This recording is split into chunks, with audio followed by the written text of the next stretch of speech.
आप देख रहे हैं ATV news channel live Delhi. आज हम खड़े हैं जनपद ललितपुर तुमन मंदिर, जहां पर भाजपा के वरिष्ठ पदाधिकारी, भाजपा के विधायक जी, भाजपा के जिला अध्यक्ष, वरिष्ठ समाज सेवी हरिश्चंद्र रावत जी, जहां पर तुमन मंदिर पर एक बजट 2026 का चौपाल लगाकर विधायक जी मौजूद रहे, हरिश्चंद्र रावत जी जिला अध्यक्ष भाजपा के मौजूद रहे, प्रदीप चौबे भाजपा के पूर्व जिला अध्यक्ष भी मौजूद रहे और बब्बू राजा मौजूद रहे और सारे व्यापारी ललितपुर के वहां पर मौजूद रहे, जहां पर भाजपा ने बजट 2026 का चौपाल लगाया। और सरकार की जो भी नीतियां हैं, जो भी बजट 2026 में बताया गया, उसको विधायक जी ने संपूर्ण विस्तार के साथ बताया।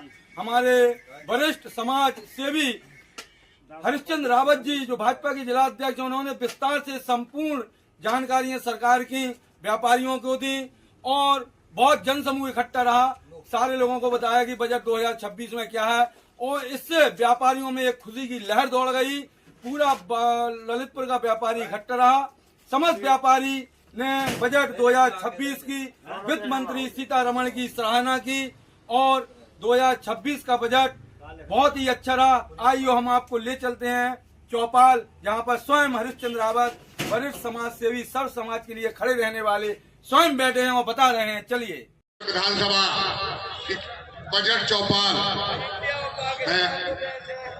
मुख्य अतिथि माननीय विधायक रामचंद्र कुशवाहा जी, इस बजट कार्यक्रम के जिले के संयोजक पूर्व जिलाध्यक्ष जिनका अभी ओजस्वी भाषण आपने सुना भाई प्रदीप चौबे जी, कॉर्पोरेट बैंक के अध्यक्ष पूर्व जिलाध्यक्ष रमेश लोधी जी, पूर्व जिलाध्यक्ष, और जो सतत कार्यक्रम चल रहा है, अभी आगे चलने वाला है, ऐसे कार्यक्रम के जिला संयोजक श्री हरिराम जी, जिले के महामंत्री बड़े भाई बब्बू राजा बुंदेला जी, पूर्व नगर पालिका अध्यक्षा श्रीमती रजनी साहू जी, महिला मोर्चा की जिलाध्यक्षा बहन लक्ष्मी रावत जी, हमारे सभी मंडल अध्यक्ष वरिष्ठ नेता हरिराम जी राजपूत जी, वरिष्ठ चिकित्सक डॉक्टर राजकुमार जैन जी, देवेंद्र गुरु जी, बगल में बैठे बड़े भाई जिला कोषाध्यक्ष सलैया जी, विशारी कमलापुर विशारिया जी,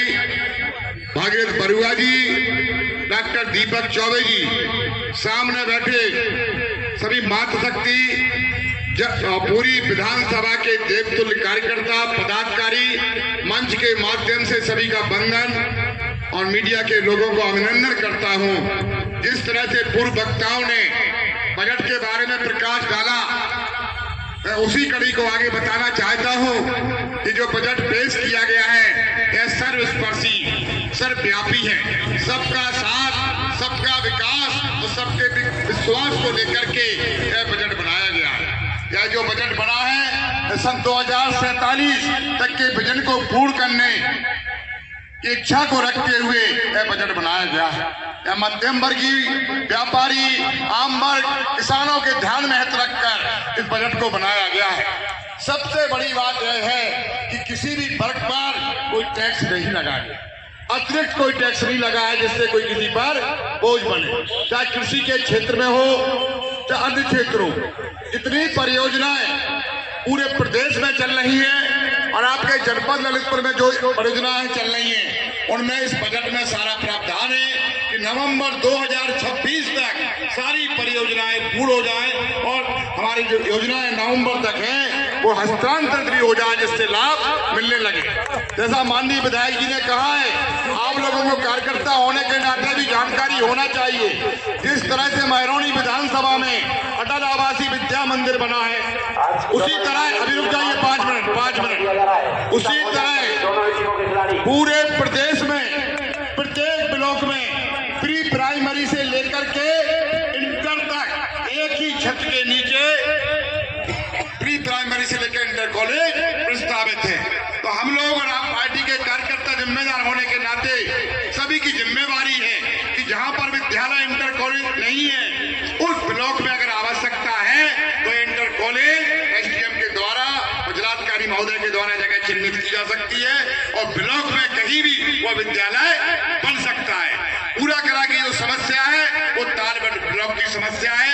हमने और माननीय विधायक जी ने, मैं माननीय सांसद जी से भी कहा है और डीएम महोदय से भी कहा है कि जो कंपोजिट स्कूल है वो आप पूरा कला में बनवाएं। अगर पूरा कला में वो बनता है उसके लिए 8 एकड़ की जमीन है, 5 एकड़ की जमीन है, वहां पर हाई स्कूल का निर्माण प्रारंभ है। इस तरह से वह 8 एकड़ की जमीन मिल जाएगी और लोग वहां देने को तैयार भी हैं, अपनी निजी जमीन देने को भी यहाँ के लोग तैयार हैं। तो निश्चित रूप से पूरा कला की जो बहुत बड़ी समस्या है वो इसी बजट में, इसी समय चुनाव के पहले पूर्ण हो जाएगी। जैसा कि बताया पूर्व वक्ताओं ने, गर्ल्स कॉलेज की स्थापना क्यों बनी और भाजपा ने ऐसी सोच क्यों रखी? भाजपा बच्चियों को पढ़ाना चाहती है। बड़े परिवारों की बच्चियां तो बड़े बड़े शहरों में पढ़ती हैं, लेकिन हमारे किसान जो दूरस्थ स्थानों में रहते हैं उनकी बच्चियां शहर में नहीं रह पाती, किराए का वहन नहीं कर पाती। उसी व्यवस्था को देखते हुए जनपद में एक बहुत बड़ा गर्ल्स हॉस्टल इस बजट में रखा गया। जब बहुत बड़ा गर्ल्स हॉस्टल बन जाएगा तो हमारे दूरस्थ के लोग अपनी बच्चियों के इधर रख करके शिक्षा ग्रहण कर सकेंगे, और जब बच्चियां शिक्षा ग्रहण करेंगी तो निश्चित रूप से देश आगे बढ़ेगा। इस तरह से 33% का आरक्षण महिलाओं को दिया गया है, उसी तरह से महिलाएं शिक्षा की दृष्टि से भी आगे बढ़ रही हैं। पहले प्रदेश में लोग पलायन करते थे, हमारे यहाँ कारखाने नहीं लगते थे। बहुत बड़ा काम वाराणसी में जो जहाज है, जहाज के रखरखाव मेंटेनेंस के लिए एक बहुत बड़ा कारखाना हब गंगा तट पर बनाया जा रहा है, जहां हमारे लोग, स्किल्ड लोग वहां सीखेंगे भी और रोजगार का अवसर भी आपको मिलेगा।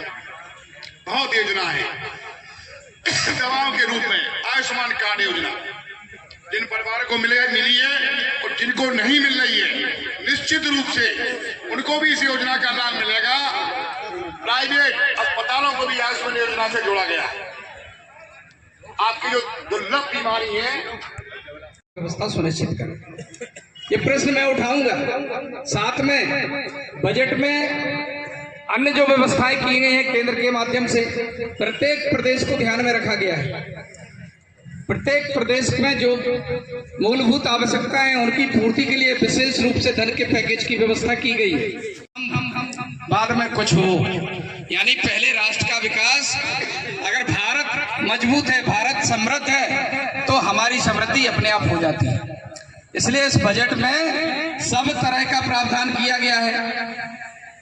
हमारे रेलवे के क्षेत्र में नए रेलवे कॉरिडोर का निर्माण करने के लिए धन आवंटन की व्यवस्था हुई है। ललितपुर से मोहम्मद साबिर की रिपोर्ट, जिला ब्यूरो चीफ ललितपुर।